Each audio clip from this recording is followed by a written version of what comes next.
Good morning, afternoon, evening, everyone. It's really a pleasure to be here to discuss a topic that is both urgent and under-examined in the private sector. When we think of child safeguarding, conversations often centre around public institutions and social services because that's naturally where we think of child protection. Yet private sector actors, from investors to businesses, can have a profound impact, both positive, negative, on children's safety and well-being. Our operations, our supply chains, our infrastructure projects, our hotel services, our agricultural businesses can intersect directly or indirectly with the lives of children. And we hold responsibility to ensure that those intersections are safe, respectful, and protective. Child safeguarding is not simply a compliance exercise. It's a business critical commitment that protects our reputation and strengthens our stakeholder trust, our shareholder trust, and most importantly, prevents harm to children. The risks in business to children are real, whether through labour practices in supply chains, through interactions with businesses in the communities, through project implementation or business operations, or engagement on digital platforms. We are seeing the issues of child safeguarding really expanding across the world of business. Addressing them requires intentional policy, training, monitoring, and a culture where safeguarding is seen as integral to sustainability and our critical and ethical practice. Today, in this session, we're going to explore those challenges and opportunities for child safeguarding in business. My hope is that this session will prompt us to see that safeguarding is not an add-on, but core to responsible business conduct. It is my great pleasure to introduce now our panelists for today. We will start with Ida Hillstead, who is UNICEF's Senior Advisor on Child and Business Rights. We will follow that with Stephanie Delaney from IFC, who is our Child Protection Specialist. Thank you very much for your attention today. Questions really welcome and encouraged. Hope we will have a fruitful discussion, and I'd like to hand over now to Ida. Thank you. Thank you so much, and thank you so much for the opportunity to take part in the launch of this GPN on such an important topic as child safeguarding. So yes, my name is Ida. I'm UNICEF's Senior Advisor on Child Rights and Business. And UNICEF's work on child rights and business is really grounded in our evolving understanding that while UNICEF's mandate is to work with government agencies and civil society to realize and promote children's rights, we also have an imperative to better understand and address the ever-increasing power and responsibilities of business. And really, the business sector is the engine, of course, behind all the rapid creations in new markets and the transformation of economies, the high rates of diversification and urbanization. But all of this rapid economic development also comes with a price. And in its wake, we see that specific business and human rights challenges linked to businesses' direct interaction with children, as well as impacts across global supply chains, including in relation to forced labor, to workplace violations, environmental degradation, and rising inequality. So all of these issues are impacting on the lives of children, and especially the most vulnerable. So at UNICEF, we're really concerned with ensuring that business both understand and execute their responsibilities in relation to children's rights. So today I'm going to take you through why children are your business, some of the frameworks and examples of child rights impacts by business, and the importance of business in addressing and mitigating these impacts as part of conducting child rights due diligence. And of course, making the link to child safeguarding. So children under 18 years old account for almost 1/3 of the world's population. And actually in many countries, children and youth make up almost 1/2 of the national population. And it is therefore inevitable that most businesses, be it large or small, are interacting with and affecting the lives and rights of children each and every day. So children's rights are material to most companies, and child rights can have both financial and impact materiality. Children's rights are also highly relevant as a lens on many other sustainability topics. And this is really UNICEF's starting point for our work and guidance for business on children's rights. What's also important is that business impact on children in many different ways, also beyond child labor, which has been the most recognized child rights concern for so many years, and of course remains a big issue. However, companies do interact with children as children of their employees, as consumers of their products, as members of the community in which the companies are operating. And let me add a few more statistics to that. For example, in relation to children's digital rights, we see every year up to 20% of children experiencing online sexual exploitation or abuse. And what's really important to note here is, because some of you may be thinking, oh, we're not an ICT company or a tech company, but we no longer only refer to the ICT sector when it comes to responsibilities of business in relation to children online, because it's about the digital activities of all companies. So here we see multiple types of companies from across sectors, from toys to fast-moving consumer goods, are increasingly engaging with children through the digital environment. And this isn't just about child-facing companies either, because children are present in the digital environments intended for adults and in large numbers. So companies that design products and services intended for adults also need to consider and prioritize children's rights and well-being. We also see that 1/3 of the world's population is now overweight or obese. And these statistics cannot be separated from the policies and the practices of the businesses that shape our food environments and that influence consumer choices and determine what is available, what is accessible and affordable for both children and their families. And 80% of global CO2 emissions come from just 57 companies. And at UNICEF, we talk about the climate crisis as a child rights crisis, because climate change is not only an environmental or an economic challenge, it fundamentally undermines the rights of children in relation to their right to health, their right to education, to protection and survival.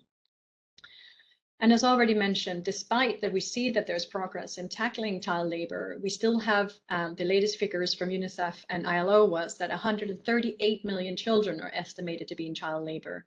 And over 1/3 of these are in hazardous work that directly endangers their health and development. And most often, child labor occurs when families face severe financial challenges or uncertainties. And this is most often linked to poverty or to sudden illness of a caregiver or a job loss of a primary wage earner. So really, in conclusion, business interact with children on a daily basis across the workplace, across the marketplace, across the community and the environment. Next slide. So that means that children are both right holders and stakeholders of business, because children are end consumers of your products and services. They are exposed to your marketing and advertise, and there is a risk of child labor in your value chain. Your employees have children, and children live or play in the environments where your business operates. So despite this quite evident fact around how children are stakeholders of business, children are too often overlooked in corporate human rights policies, in due diligence processes, in reporting, beyond this singular focus on child labor. And therefore, they're often left out of both companies, but also investors, ESG and sustainability strategies. And often the incorporation of children's rights into corporate due diligence processes is limited to this narrow focus on either child labor or philanthropy. But of course, we know that there is a wide range of impacts on children linked to business practices, and that these are multiplied across the supply and value chain. So let's have a quick look at what business can do to address these impacts. Next slide. And in order to talk about that, I think it's important to highlight the normative foundation that has been established with regards to the responsibility of business to respect children's rights. So we have the UN Guiding Principles on Business and Human Rights, unanimously endorsed by the UN Human Rights Council in 2011. And I'm sure most of you are familiar with it, but of course, the UN Guiding Principle was such a historic achievement because they reaffirmed the state duties to protect their citizens against human rights abuses by business, but they also established for the first time that business itself has its own responsibilities to respect these rights. And so most significant about the UNGPs is the clarity for action that did not exist prior to the principles. And today we have a normative expectation that business exercise human rights due diligence, the process whereby businesses must identify, prevent, and mitigate their adverse impacts, and also account for how they are addressing them. And for so many, including for us at UNICEF, this normative clarification is really the cornerstone of the business responsibility to respect human rights. And this also informs the way that UNICEF operates and works in relation to addressing business impact on children's rights. And here we really operate from the understanding that business impact on the full spectrum of rights as defined by the UN Convention on the Rights of the Child. And in addition, we, against the backdrop of the UN Guiding Principles on Business and Human Rights and building on the Convention on the Rights of the Child, together with Save the Children and UN Global Compact, we have developed these set of principles that guide companies on the full range of actions that they can take in the workplace, marketplace, and community to respect and support children's rights. And these are the Children's Rights and Business Principles, which provide this comprehensive framework for both understanding and addressing the impact of business on the rights and well-being of children. Next slide. And so I want to emphasize this due diligence responsibility for business as highlighted in the UN Guiding Principles, because this is really essential also to understanding safeguarding risk and other related child rights impacts and risk that businesses have. Because impact assessments, be it human rights impact assessments, child rights impact assessments, or environmental and social impact assessments that integrate child rights considerations are really critical to identifying impacts, but also as part of risk mitigation requirements. And we now see how an increasing number of regulations are requiring companies to conduct risk assessments and implement mitigation measures to address risk to people, including children. And of course, this also includes child safeguarding issues. So the Children's Rights and Business Principles, as mentioned already, they really outline guidance for companies to understand, but also address their impacts across the workplace, the marketplace, and community. And here the slide is basically just to kind of illustrate what are some of these impacts, right? So we have impacts which relate to poor working conditions and low wages, which can negatively impact working parents and their children, specifically also in relation to migrant workers, for example, children accompanying their parents or children migrating on their own. We have issues around environmental impacts, harmful pesticides from agribusiness, or recent work we have done, which is quite interesting, around the use of lead acid batteries and the recycling of these in the informal sector, and how they're really impacting children's environmental health and affecting their childhood significantly. Already mentioned inappropriate marketing and advertising that doesn't respect children's rights. We see issues around the application of gender stereotypes or unrealistic beauty images, which are affecting children, particularly those children using digital applications. Data mining, infringement on children's right to privacy online, and lack of company policies to safeguard children who interact with company employees. And this is where the safeguarding aspects come in. So maybe let's go to the next slide. As part of a company's child rights due diligence process, specific child safeguarding concerns can be identified, which can either prompt the development of a safeguarding program, or in some cases, a company just may proactively establish such a program outside of a formal due diligence process, particularly when its business model involves direct contact with children, or when the behavior of its personnel or others for whom it is responsible creates risk to children. And this responsibility, of course, extends throughout the corporate value chain. And Stephanie is going to unpack all of this safeguarding work and the new guidance note that the IFC has developed in more detail.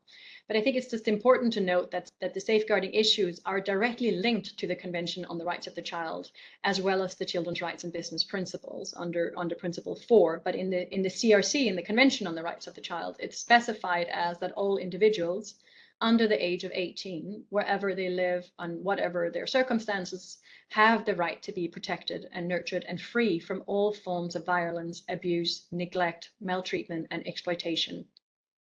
And respecting and supporting this right is the essence of child safeguarding in the context of business operations, activities, and relationships. And maybe one thing I did want to add a note to is, the importance on stakeholder engagement when we talk about child safeguarding, because in order to understand not just safeguarding, but to understand any impact a company may have on children, because to understand how children's rights are material to a company, it is very important to engage with children themselves and or their representatives as key stakeholders in the assessment process. Of course, certain safeguards have to be put in place to ensure that children are not harmed as part of a process of stakeholder engagement, because engaging with children requires both careful preparation and consideration to make sure that the consultations are conducted appropriately. And of course, it's important that, particularly on safeguarding issues, that such consultations are sensitive to any issues that may arise and ensure that children are not put at further risk as a result of their participation. Next slide. So let me wrap up, but in conclusion, I just want to say that part of understanding that children are material to business, it is so important to understand the need to identify the full set of impacts that you may have on children, including in relation to safeguarding risks. Because it is when business fail to identify their salient impacts on children that children continue to experience abuses, and leaving children invisible means risking leaving out 30% of the world's population, which we say is not just an oversight in the context of the challenge of global sustainability, it is negligent. So thank you so much, and I look forward to answering any questions that may be coming up, and handing over to Stephanie. Thank you very much, Ida. Andrea, did you want to stop for questions there, or shall we just carry on and wrap up with questions at the end? You can, I'll interrupt you with questions when they come up at appropriate interlude, but you can go ahead, please. Thank you.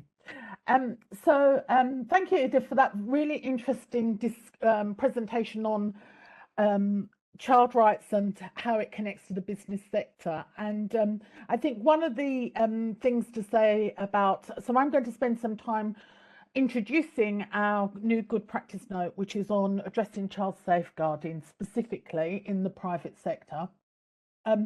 Really acting, I think, as a bridge between these very big issues that you talked about, these, massive concerns, but trying to also focus it down in quite a practical way to well, what is it that individual businesses can actually do? What is it that we that all of us who work within a business are able to support? So the purpose of the good practice note was, had three main areas, which is really to support private sector action on child safeguarding, and linked to that to align business practices with international standards and good practice, both in relation to child rights, some of the issues that you've already mentioned, but also to look at good practice in relation to keeping children safe and how do we protect children, and to provide practical and risk-based guidance. So that because we understand from our work with businesses that sometimes businesses are really committed to the idea of child safeguarding, but it seems like such a big subject, and where do you start? So we wanted to also give some concrete advice. And the good practice note is also, remember, a sort of collection, or it's a distillation of what is already being done. So one of the things that is quite hard to do is to find very specific examples from the business sector and private companies.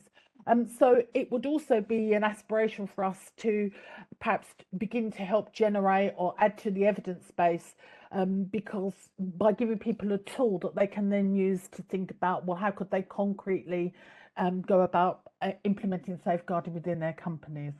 And I mean, I would just say again what you've basically said earlier, but it's most companies, even those that are not directly targeting children, interact with them in some way, even if it's just because they're located within a community. There is something.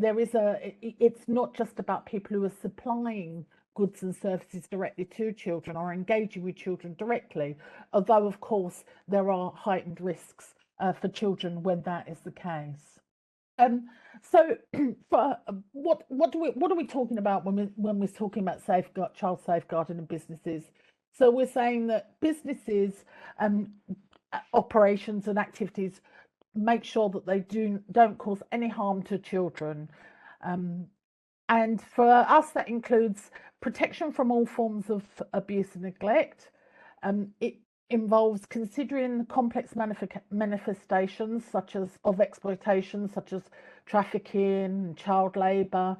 And we know that many businesses, I mean, I'm saying IFC know that many businesses have been, also funders have been very concerned about child labour, particularly within the supply chain, for a long time. So there already is this expertise around child labour. And also it involves taking both preventative actions, so risk identification and mitigation, but importantly response measures as well, so that if something does happen, if a concern or a concern is raised or there is an incident, everybody knows how to act in a way that properly and sensitively supports the child and also make sure that action is taken in a timely manner. So the contents, I'll just briefly touch upon the contents of the GPN. I don't intend to go through every single item and every single piece of information within the GPN, because it's a very dense document, although we've tried to make it as user friendly as possible. But what the GPN does is it provides guidance for businesses. And we start from a position of being proportional and being reasonable. So, there isn't an expectation within the GPN that people or businesses do everything. It's about what is it reasonable for all businesses, for your business or businesses to do. The focus is on risk and actions and implementation. So very much linked to child safeguarding actions being linked to what are the risks that children are facing, and it's a synthesis of current good practice. So there are a number of different sections. There's a section 2. Section 1 is obviously an introduction. Section 2 is understanding safeguarding, when we delve much more deeply into the definitions and the business case. Section 3 looks at causes and risks, and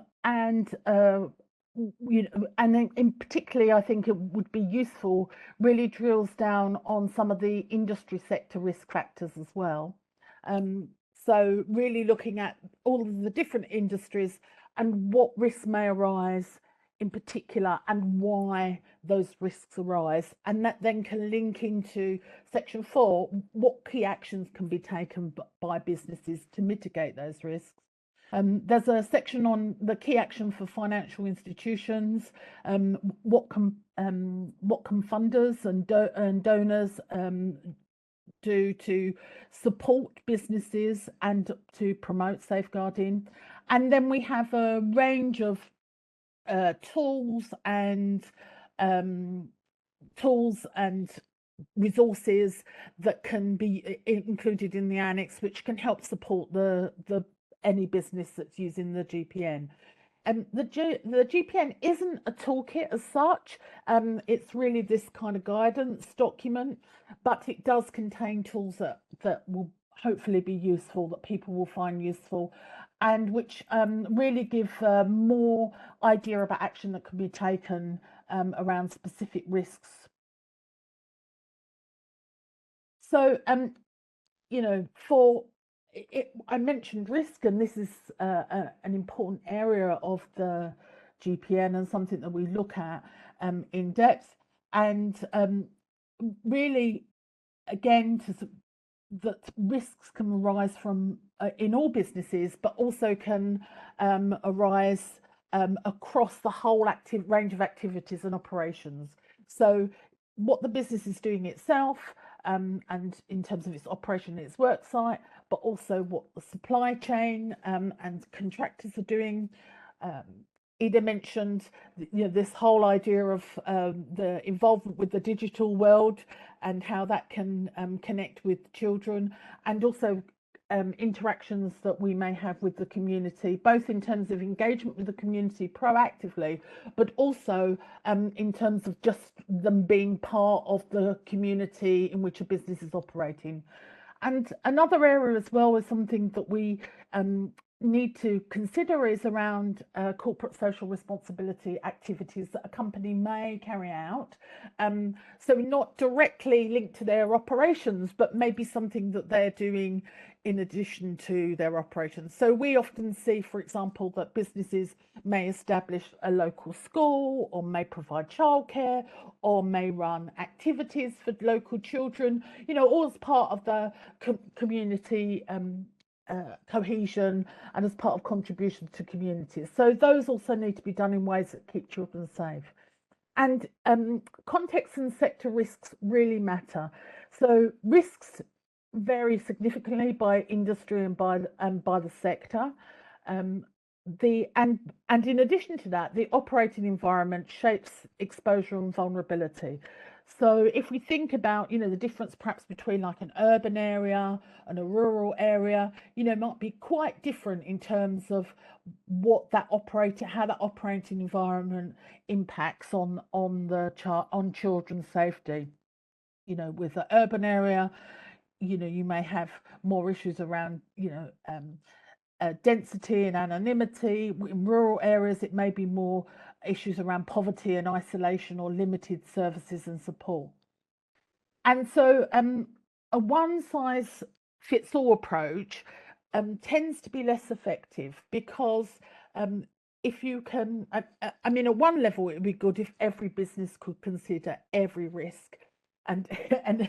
But actually, in reality, that's not doable for most businesses, especially sort of small and medium enterprises. So thinking very concretely about what is the risk for that particular business in terms of the sector and the industry and the operating environment helps tailor safeguarding approaches and safeguarding actions, so that it's more likely to be suitable for the actual place they're being implemented. So I'm not going to go through these in any great detail, but you will see, because I'm also conscious of the time, but you will see that, I mentioned that there's a risk identification, mitigation is extremely important to us. And so we look at a whole range of different sectors, from agriculture and rural supply chains, infrastructure and construction, manufacturing, ICT and digital, marketing, media and advertising, travel, tourism and hospitality, and also include adding to that sort of recreation and education. And in the GPN, there's details of what the typical risks are, why those are risks, and ideas about what kinds of mitigation actions could be used in those situations. Again, it's not about a sort of cut out and keep, but the idea is that if for companies who may be working in a particular sector and have identified certain risks, it's also to help them in identifying the risks, but also in thinking about, well, what could we do in order to mitigate against those risks? And some of these actions are very common. People will talk about sort of codes of conduct or safer recruitment. And certainly within the GPN, we've got additional guidance on what would that mean in practice. But there are other things that can be done as well, in terms of how we might approach organising the work, or how we might approach um, developing a response mechanism so that children have a legitimate way of, and children and people who are close to them, and also staff and other people have an accessible way of reporting any concerns that they might have, or feeding back into the company any incidents that have occurred. And thinking about there being an important part of our work in safeguarding is not just about the risk and the mitigation, but also about what do we do if incidents do occur. How do we deal with those, but also then what lessons do we learn to make sure that we don't replicate those incidents don't occur again. And one of the things that is proposed within to help with this process, one of the things that we propose within the GPN is this a 5-step framework which thinks about how you can go about developing and instituting child safeguarding measures within a company, within any organisation. Which is risk-based and scalable, and also can apply across all sectors and geographies. And one thing that I, from speaking from experience and working with the IFC, one thing that often happens is that a business will want to put in child safeguarding measures, will be very keen to do so, will initially be overwhelmed with what does that mean, but then will also not, once they've identified what it means, we'll need a way to incrementally introduce safeguarding. If you're going to do it, you're not going to be able to achieve it overnight. It's got to be a planned process. Otherwise, everybody's going to get very confused, and you're unlikely to be able to achieve what you want to do. So we have this 5-step process which we are suggesting, which is, step 1 is really identifying the risks and the impacts. This is about understanding the operating environment. Where are the connections with children? Where are the risks likely to be? And thinking about the range of intersectional vulnerability. So age, gender, disability, the whole, thinking much more about understanding where is the business fitting within this operating environment.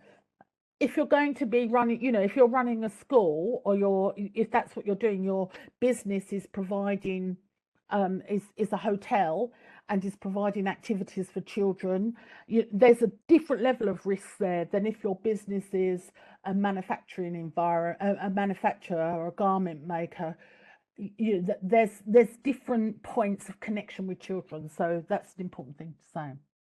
The second point, the second step is assess the business capacity, and this is part of a sort of pragmatic approach, really, in terms of thinking about what is the business already doing well, what can be developed. So identifying what are the gaps in any existing mechanisms or any existing practices. Many companies already have a code of conduct, so that can be developed to take on board, or to also include children's safeguarding within that. Many companies may already have a grievance mechanism, so how could that be adapted, or is it necessary to develop something new because it's completely outside of the experience and the knowledge of those who are running and managing that grievance mechanism? And linked to that, partly in terms of business capacity, is also thinking about what knowledge does the business have? Is it important? Is this something that can be done internally, or is this something that you may need to get some outside support to do? And where might that outside support come from? So, if you were an organisation that, if you were, working in the education sector, or running classes for children it would be likely that you'd have people with a greater understanding of what children's needs are, how to keep children safe, and how to promote their best interests.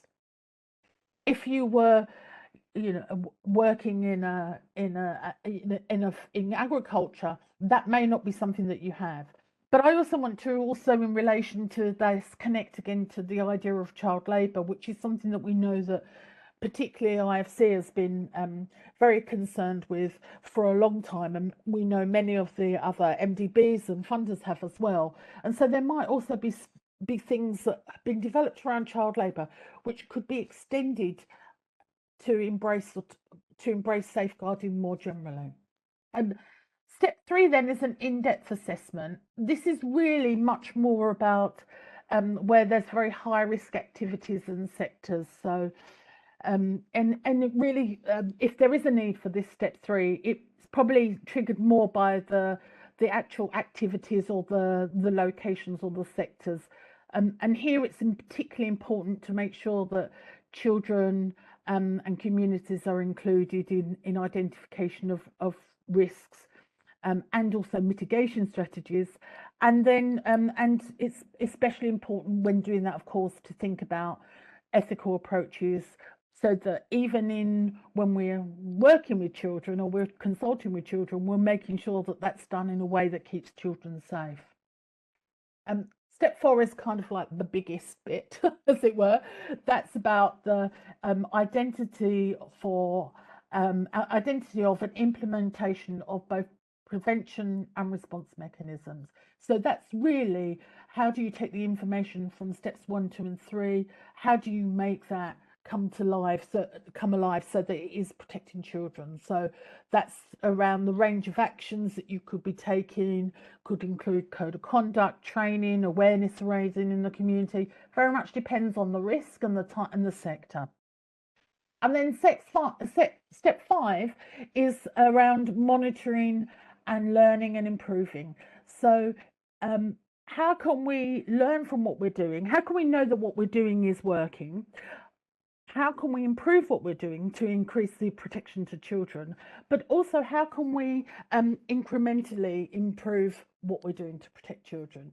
It may well be a lot for an organisation to introduce safeguarding in 1 year. It may be that they will need to concentrate on the most important things where children are most at risk. And so it may be that they may want to think about later on, as a development of their safeguarding practice, how they can extend what they're doing. And feedback from how's the current practice in terms of activities to safeguard children working will be really important to feed into that. And we also think about here maybe developing some kind of KPIs and some sort of internal monitoring system, but again proportionate to the level of risk and what's going to be what the business is likely to face.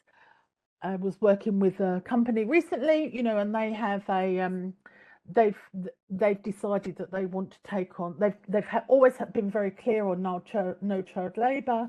They want to start to employ some interns and give young people the opportunity to come and work from the age of 16 in their organisation.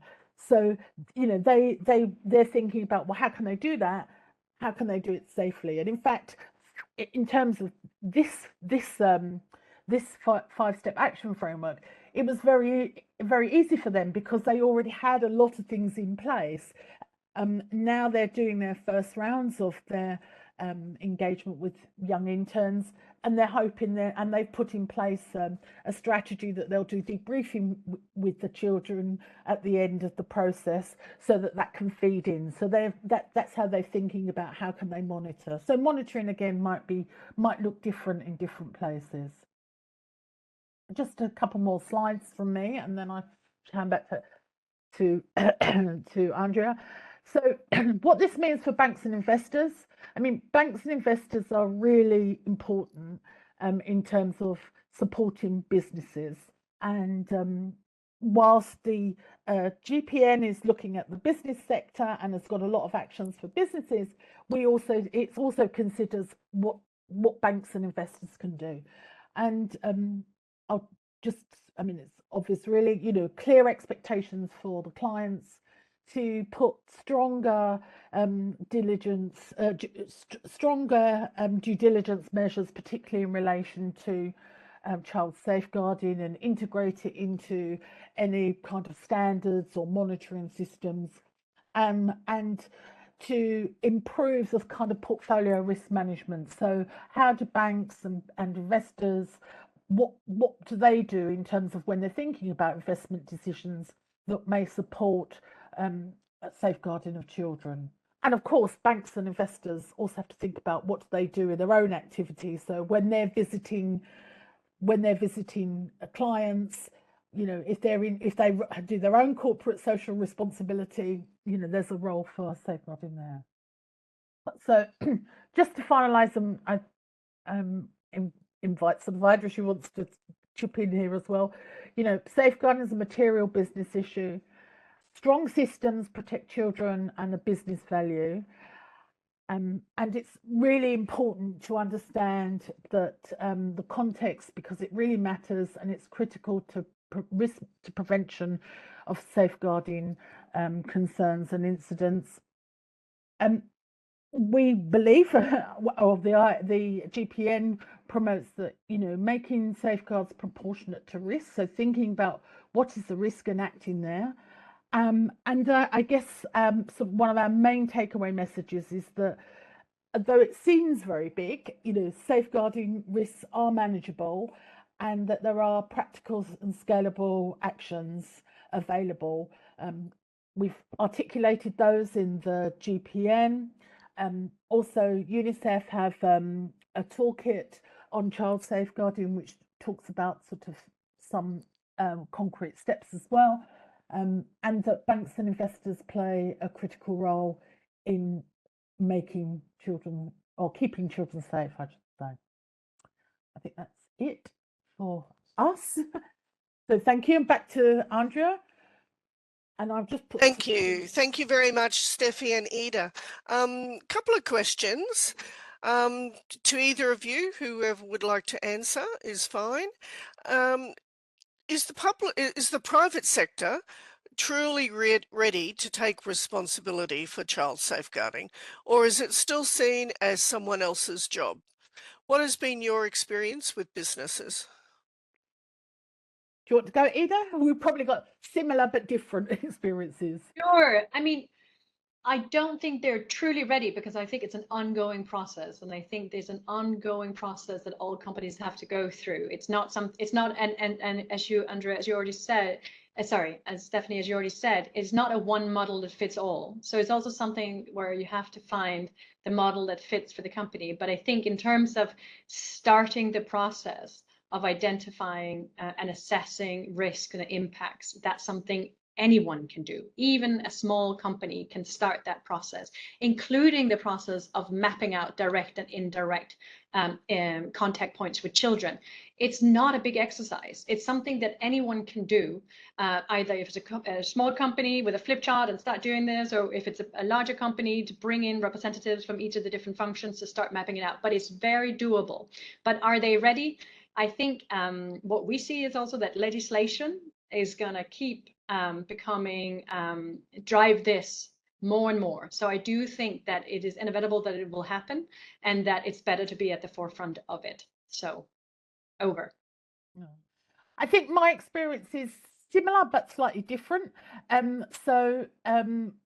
What my experience is, and I support everything you say, but to add to it, really, I think that my experience has been that businesses are really interested, that and have been really engaged.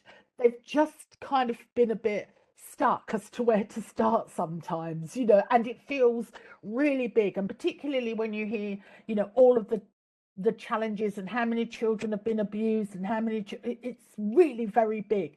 So I think actually sometimes that initial sort of help around and support around getting started and that's partly what the GPN hopes to be able to do, is really, really important for people. I mean, quite a few times, you know, businesses have said to me, "Oh, is that all we need to do?" Because they just like thought it was going to be something that was going to be totally overwhelming, and in fact, they've realised that, especially if you're a business that connects with children, but you're not necessarily, you know, providing services directly to children, it's much, you know, what you need to be concerned about, those points of contact are much less.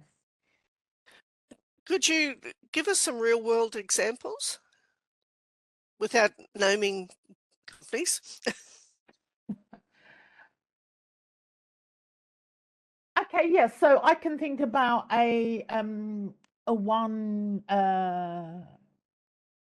investor, one financing investor who wants to do, who's funding renewable energy, and it's kind of like solar panels, and they just fund the installation.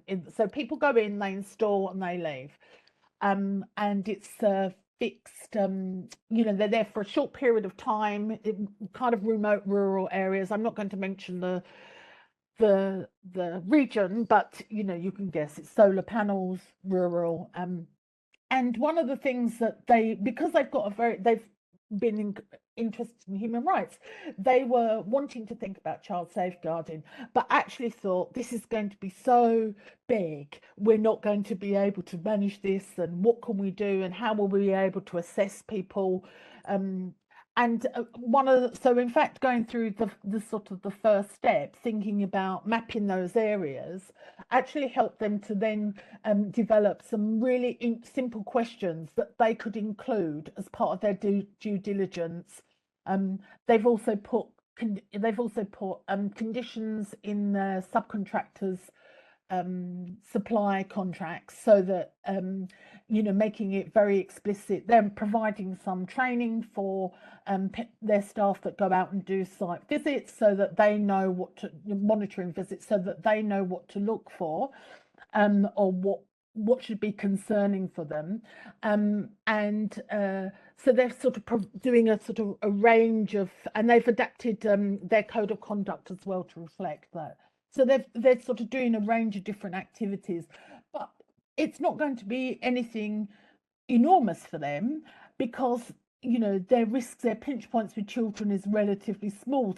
So they're actually able to think about, you know, what does it mean to a community when people are going in and installing stuff and are staying overnight, and they're working, you know, they're looking at that. So, you know, that may be one example of how a funder is actually also working with the company. We're working with a funder who's then working with companies. Thank you. Also, another question. Businesses are really under a lot of pressure from lenders to address sexual and gender-based violence and harassment, sexual abuse, and sexual exploitation, and child safeguarding. All these issues are exceptionally sensitive and tricky to manage. How can we support businesses to address these issues in an ethical, safe, and sensitive manner? Mm. It's a big question, and I will refer people also to the GPNs, both Yeah. UNICEF and IFCs, because it really does unpack a lot of these issues. But if we could have some top lines from the panelists, that'd be great. Do you want to go, Ida? Sure, I would just come back to my point around the human rights due diligence part, because the human rights due diligence approach is the mechanism by which to identify, assess, mitigate, develop your action plans, and report on it in terms of identifying your human rights impacts, including child rights impact, across your operations, across your supply chain. And that has to be the starting point for doing this. And yes, it's not an easy journey, but that has to be the starting point for starting to grapple with all these complex issues. So safeguarding falls under that. That's one issue that will come up. But I think there's such rich guidance now on how to conduct human rights due diligence out there, even I'll put the link into UNICEF's website. We have lots of resources on this. There is a place to start on doing this. Okay. I would just add to that, maybe more from a company level or a business level. I would say it starts with thinking about what is it that you're already doing and what is it that you can do. What is it that you're already doing and what can you build upon? So and then where necessary, as I just said, there's lots of guidance around, but I would also say thinking about who, when you're mapping the territory and who's around, also thinking about who is there that can perhaps support and assist you. We in this journey and can help you think about the specifics of your operation and where you are. We already see that if I was to think about IFC, we have a team of GBV specialists in each who work in each region.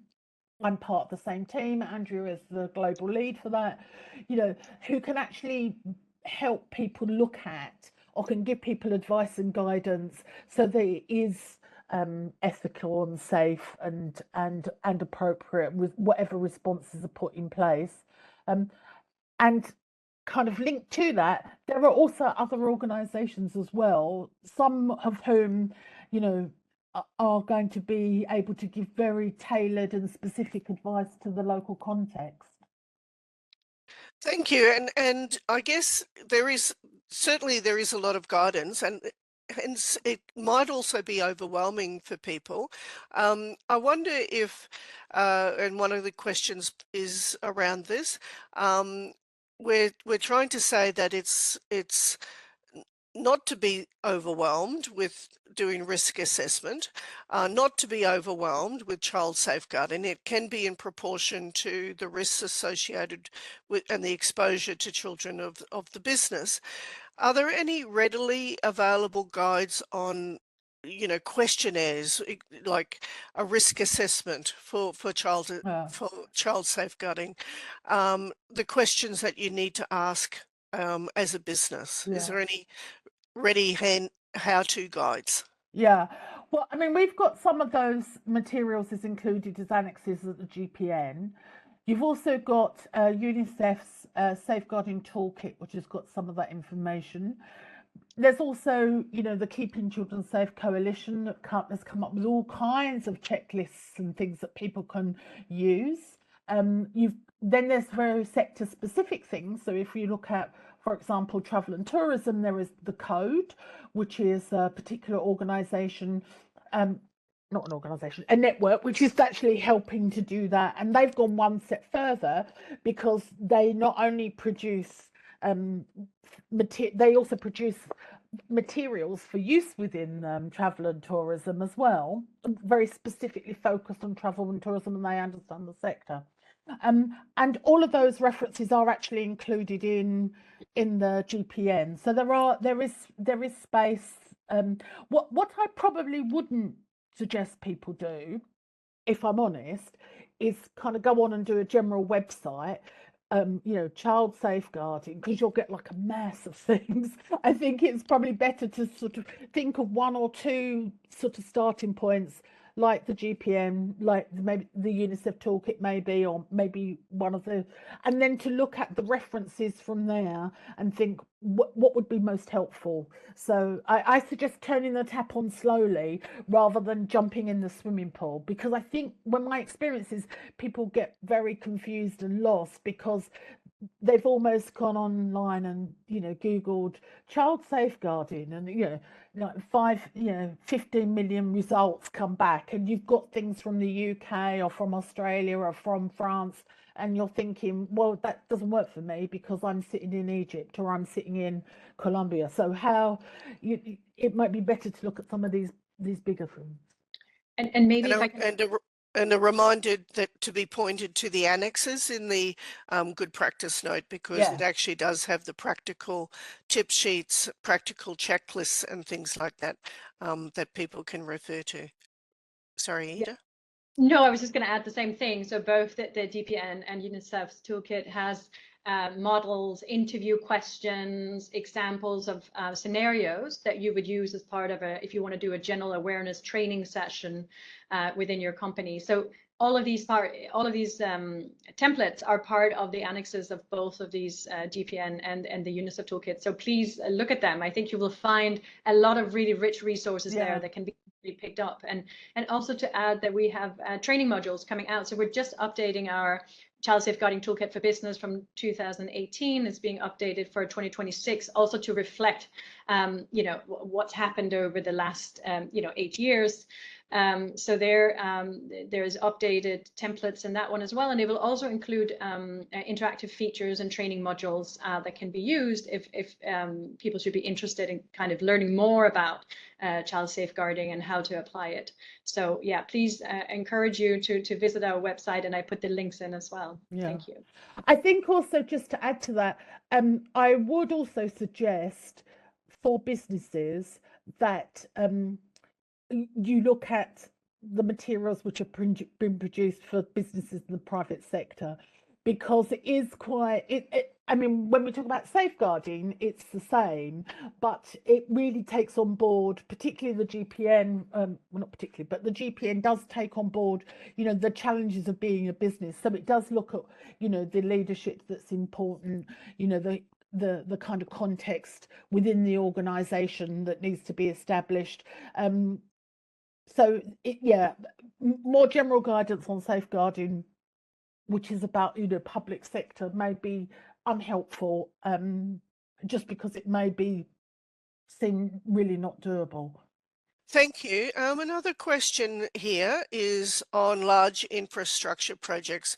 I know IFC is involved in investing in many of these.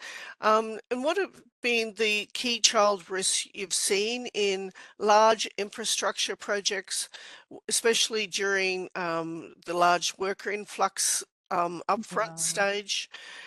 The influx, we know, has an impact on communities, and that's often assessed, but a specific child impact assessment is quite rare. It's not the norm with the infrastructure projects, and a few of the participants are saying it's similar cases in various countries of their operations. So large infrastructure projects and child risks. Well, I mean, I guess for me, there's sort of three main ones, which is, first of all, really pragmatic, safety. If you've got large infrastructure, you've got, people, you've got lorries coming backwards and forwards, you've got unsecured workspaces, you've got, security guards coming in. So there's a whole issue around like sort of making sure that physical, and linked to that, there might be environmental things. So I don't know, if you're blasting or doing something, you've got dust or chemicals and things maybe affecting the water sources. So there's all of that. The second thing is, and I don't think we can shy away from it, the risks that are posed when we get influx of workers, and particularly transient and migrant workers. And we know that and we've seen, particularly, for example, if you've got like construction projects or road, you've got people driving in lorries, or maybe coming and staying for short term, and we see an increase in sexual exploitation of children. We don't like to think it, but it happens. And also then you've also got all of the stuff around child labour, and particularly informal child labour. So one is the child being employed on the construction site, but the other issue is things like children being not being in school, or not being, being taken up to maybe, sell food, or to sell things to construction, outside of the construction. I'm saying construction site, I'm just thinking large infrastructure. That you've got maybe children who are selling or offering services, or cleaning people's houses. So you get this whole informal labour sector, child labour sector that develops as well, which is unregulated, may be unsuitable for children to be involved in, and may also be taking children away from, you know, other services and other activities that they should be doing, like, you know, like going to school. And it, you know, again, this is what the context is going to matter, isn't it? Because if you're building a, say, a dam in a rural location where everyone's poor and there's not many jobs, you can just see how that risk is going to be so much greater than if the operating environment was, if it was in a different location. And then the fourth point as well, which I just want to touch on, but I'm not going to mention in great detail, is also when we've got the resettlement of children as well, and when children and families are being moved for infrastructure projects, and the impact that has on their sort of emotional and social well-being, in terms of loss of connection with people, in terms of you know, change, all of those things, you know, having to just managing the living in a different place, and maybe separation from key members of their family. Is there any examples of impacts of business specifically on children with disabilities? Question around children with disabilities and, you know, unique vulnerabilities. So for us, it's usually integrated into our existing guidance with key considerations for children with disabilities, but we don't have standalone guidance for business in relation to children with disabilities. It's integrated into our assessment frameworks and guides that we have. So if that's useful.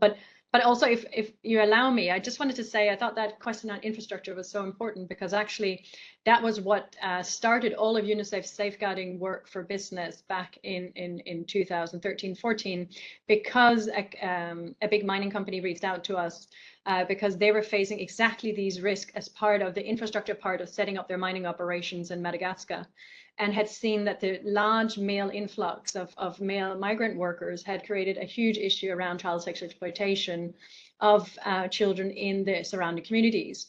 And so instead of exactly shying away from it, they realized they had to tackle this issue head on, and reached out to UNICEF for support in terms of understanding, how do we develop a safeguarding policy? How do we develop training programs for our staff to understand, you know, their responsibilities in relation to children, and even understanding what is a child. And working then with local authorities, because that's critical in terms of the referral pathways that are needed then once a case has happened, to then refer a child that has been harmed to the right services. So just to say that it's such an important question, and it's definitely child exploitation is such a key issue around big infrastructure projects, but also all the other things that Stephanie eloquently already articulated. I think that's just really important, that these are big issues and big harms that are happening to children. And I wanted to, if at all helpful, because there are so many parallels between what happens around big infrastructure projects and big large-scale mining projects. We developed a toolkit for companies specifically around how to address these impacts on children. It lists all of these issues: the resettlement, child sexual exploitation, you know, safety that you mentioned, child labor. And it builds on the IFC performance standards as well. So if that's useful in any way, I'll just drop it into the chat here. Thank you. I think also as well, just to add on to children with disabilities, I think the one of the challenges is, what do we mean by disability? You know, I mean, that, you know, to have something separate for children with disabilities, then I would, you know, what does that mean and what does that look like?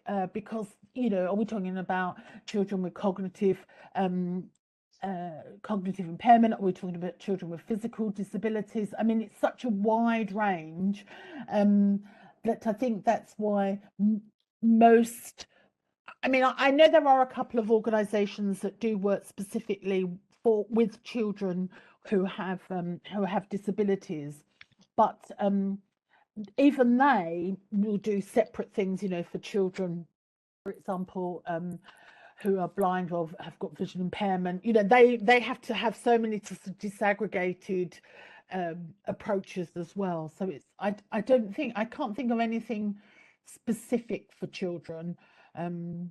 Although there are, as I say, there are some specific organisations that work only with children with disabilities, and as part of their own child safeguarding policies, they are likely to have some perhaps important points to think about or to pick up on.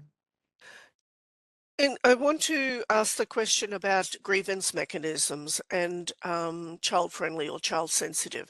Do you have any experience with grievance mechanisms being designed specifically for children, for use by children? Sorry, I think I put the right one in there now. We do have some considerations, especially around grievance mechanisms for children. And I think that's also one thing that needs to be noted is that once an effective child safeguarding program is put in place, what we should see is that there would be an uptick in the number of reporting. And this is what's such an important point, because for some, senior management might say, well, before we didn't have any reports, and now all of a sudden we have all these reports. So I wanted to make the link to ensure that it's actually almost ideal to see that there's an increase in reporting happening. It means then that something starts to work. Sorry, I just wanted to make that point because I think that's really important to know that as well. But in terms of grievance mechanisms, I think here as well is really key that children needs to be included as relevant participants and stakeholders in the development of these procedures. So that's also something I would just highlight, the necessity of ensuring that children's voices themselves are included. And in fact, IFC, we've got some specific guidance as well on how do you, because a lot of, as part of the work that we do with companies, one of the things that we require as part of our ENS is that they have a grievance mechanism in place for SEA, sexual abuse, exploitation and harassment. So we, but that's for adults specifically thinking. We also have some guidance for companies that have got an existing grievance mechanism on how can you tailor that and make it more child friendly. So that's been referred. I'll also just add to what you said about the this uptake on or influx of concerns or reports rather. I think also what my experience as well is that there tends to be an increase of staff referrals as well. So staff being kind of very concerned, they'll go out, they'll see something and they'll come back and think, oh, I think I've seen something, or staff anxieties around children being safe. And again, that's normally, after someone's done some training, they become more aware and then sometimes need some support as part of that response mechanism in terms of helping staff to manage that and to think about what can they do as well. A question on stakeholder engagement and how we can include children more specifically and intentionally in stakeholder engagement. We all know that quite often with business operations, especially from the funder's point of view, there's an expectation that there might be a social impact assessment if it's a new operation, which involves large-scale stakeholder engagement plans. Depending on the nature of the operation, there might be a continuous updating of that stakeholder engagement plan, but it's not always children are not always considered in the stakeholder engagement plans or the social impacts assessments. So just wondering how we can perhaps one or two top tips, if you like, for making sure children are engaged.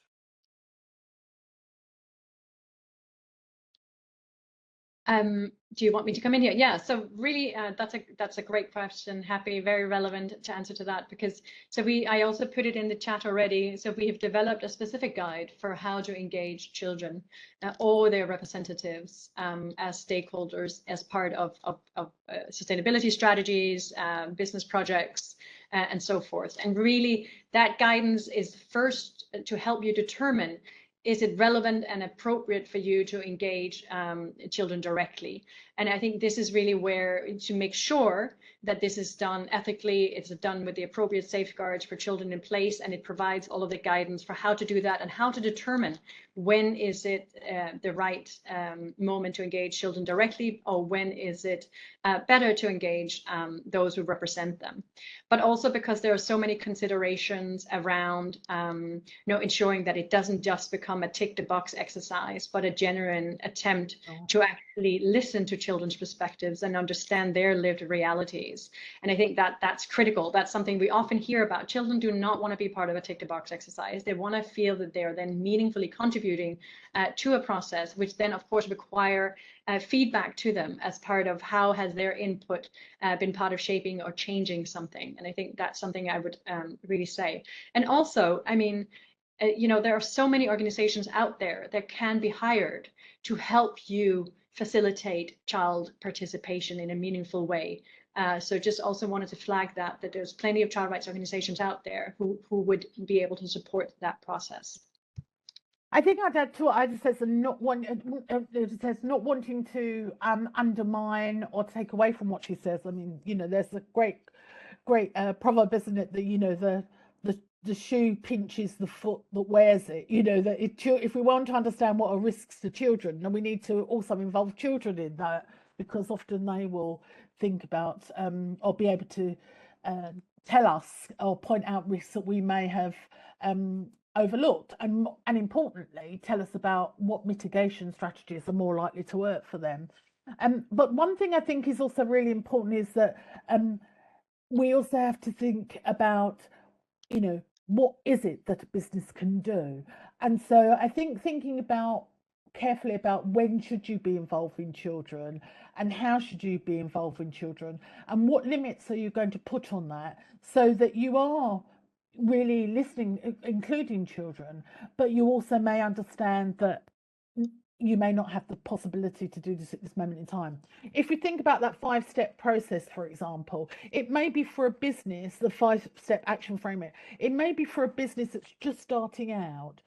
They are not in a situation to start doing consultations with children because they haven't even worked out for themselves what child safeguarding is. So it may be that they think, let's just revise that, let's just map our pinch points, let's work out what we need to do, let's do something, and then as a next stage, as a development stage, the next time round we'll involve children and we'll do some sort of consultation around how is this working, how isn't it working.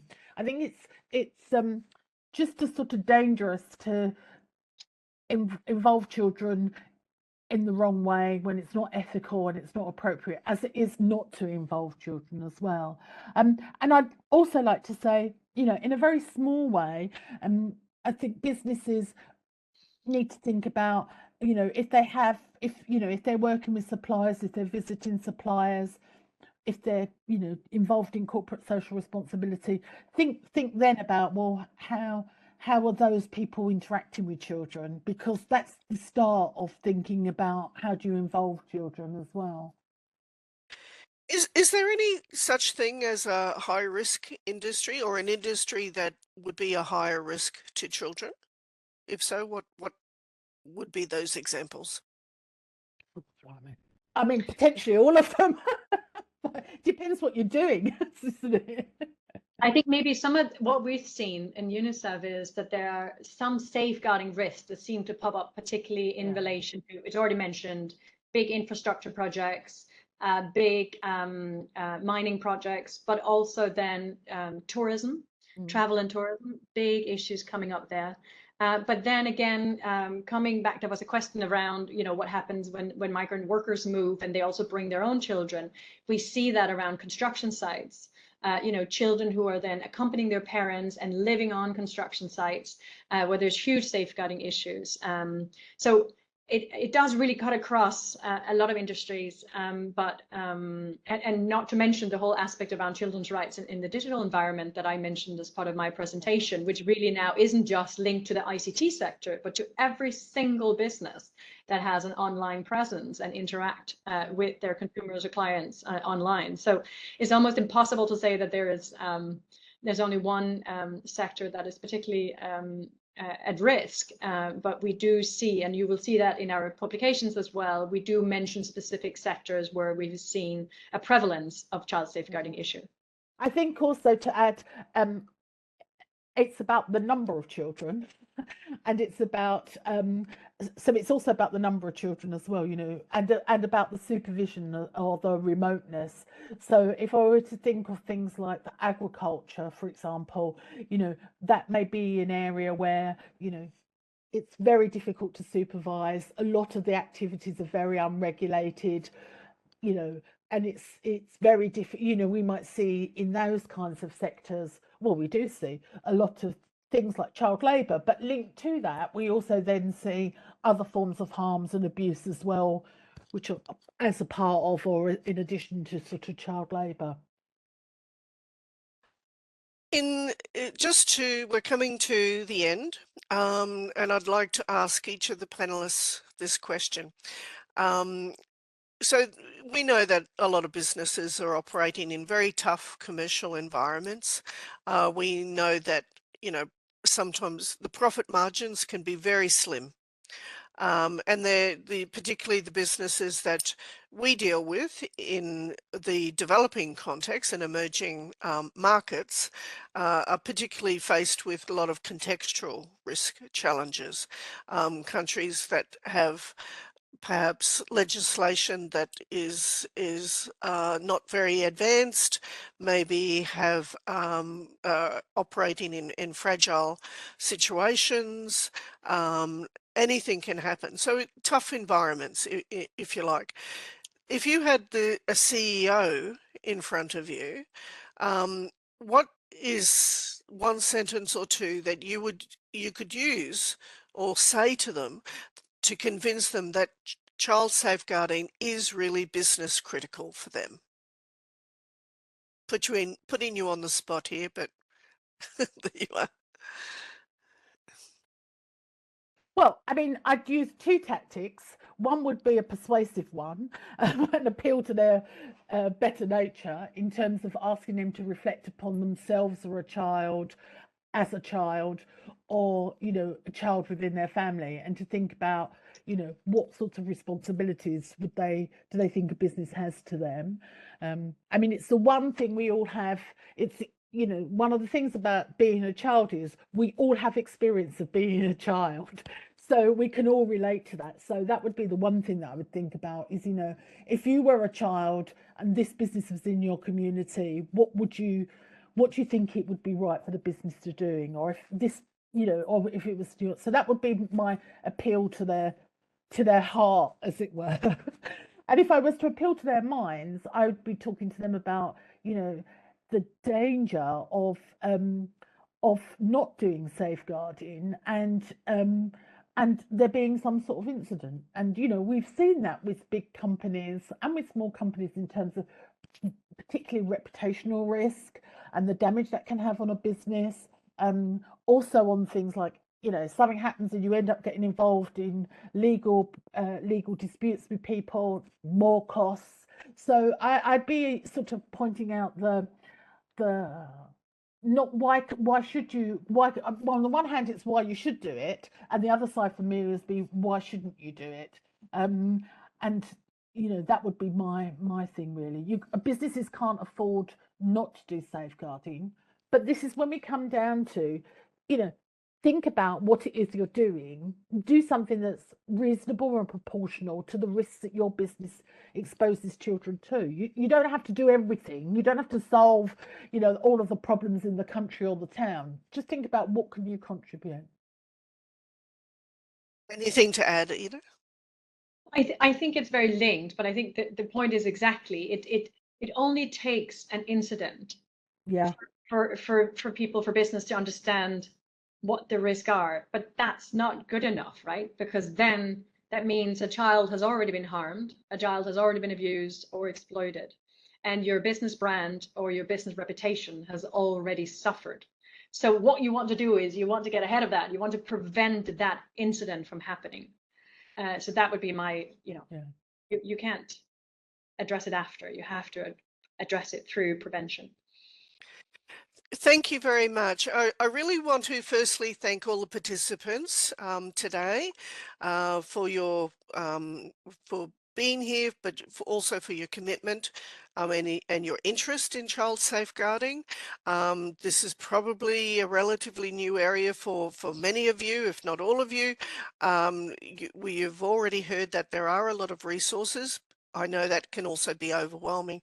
So at least start with the two GPNs that have been recently published. These are the most up-to-date references you'll have for the business sector, the IFC, Good Practice Note addressing child safeguarding, private sector, and the UNICEF Child Safeguarding Toolkit for business, which have practical tips and checklists in their annexes. So I really recommend this to you.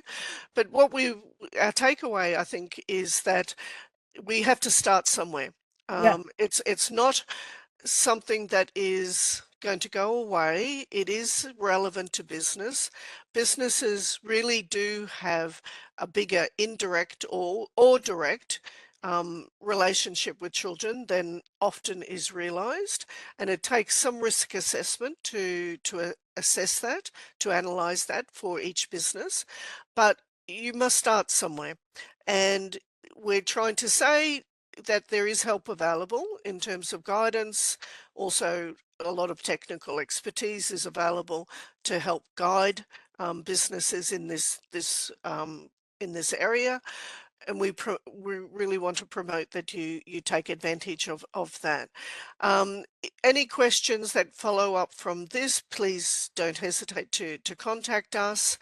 But I really like some of the messages that we're getting up on the screen now, thanking us for really bringing this to people's attention, and children really are our future. So that's a very nice message to end this session on. I want to thank the panelists, Stephanie Delaney and Ida Hildested, for your, firstly, for your professional commitments to this work over a very long time. I won't say the collective years of experience in the room, but it's long. Thank you very much for your work, but thank you particularly for sharing your knowledge today. Thank you, everyone.